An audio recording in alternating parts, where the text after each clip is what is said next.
Boko Haram. If you're a Muslim, you're a target. If you're a Christian, you're a target. They slaughter people like animals. Your wife, she... captured by Boko Haram. Right. We just got word that the Mi-24 Hind is going on operation for air support. I want to fight for my country. And if I die for my country, I know I die for my country. We're going to head down that IED-laden road for the final assault into Bama. Yes, sir. Let me leave this.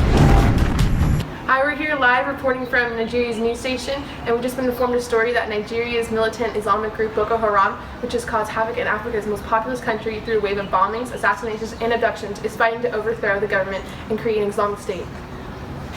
Nigeria is almost equally divided along religious lines. The country's southern region is predominantly Christian and is home to oil and a thriving economy. The north of the country, on the other hand, has a majority Muslim population.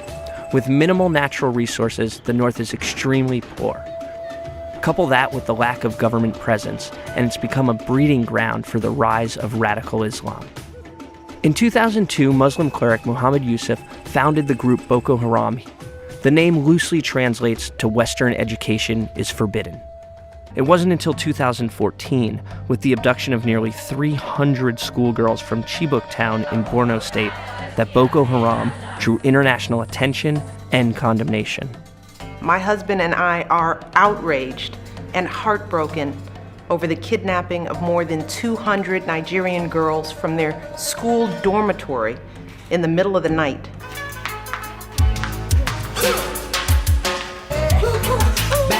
Bad boys, what you gonna do? What you gonna do when they come for you? Bad boys, what you gonna do? Jessica, who are you gonna elect for president this year? Buhari. Do you know him? Who's that? Buhari, the current president.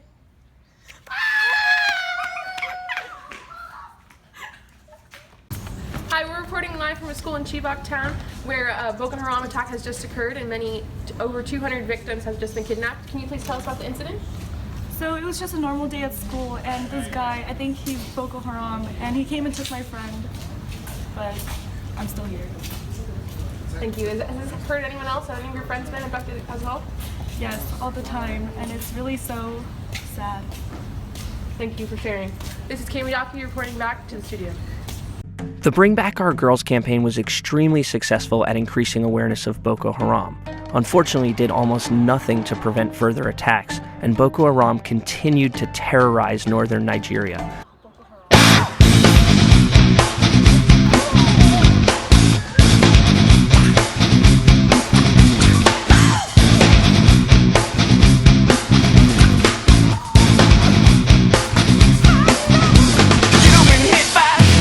Struck by a smooth criminal.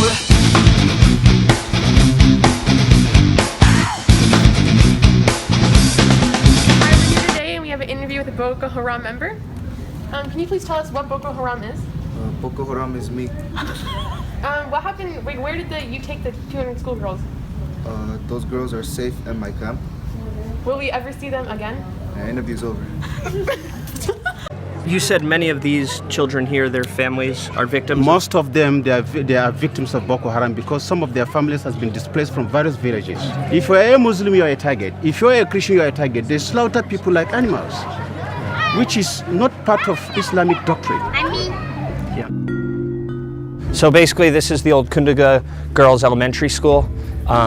It's now being occupied and used as the brigade headquarters for the Army. You have soldiers sleeping in classrooms. The old principal's office is now the operations office. Okay, it's 5 in the morning. Today is the most significant day so far in the campaign against Boko Haram. This morning starts the invasion of Bama. So I'm going to be in one of the attack helicopters, the Mi-24. That's going to commence the attack, after which the ground forces are going to move in and attempt to rout Boko Haram from the city of Bama. Gunship, and we're about to go hot.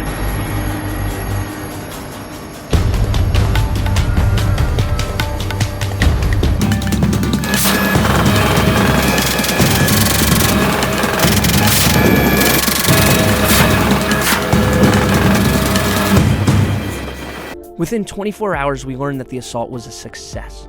Boko Haram was routed from one of its major bases, scattering the few remaining fighters into the Sambisa forest.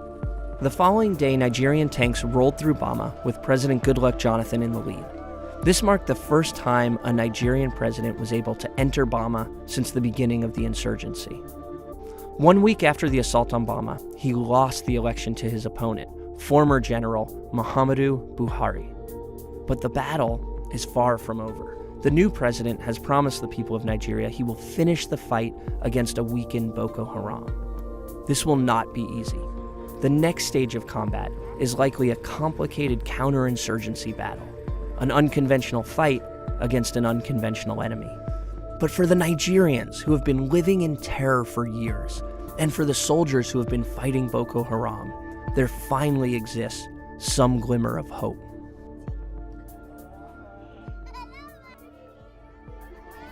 That's it from us.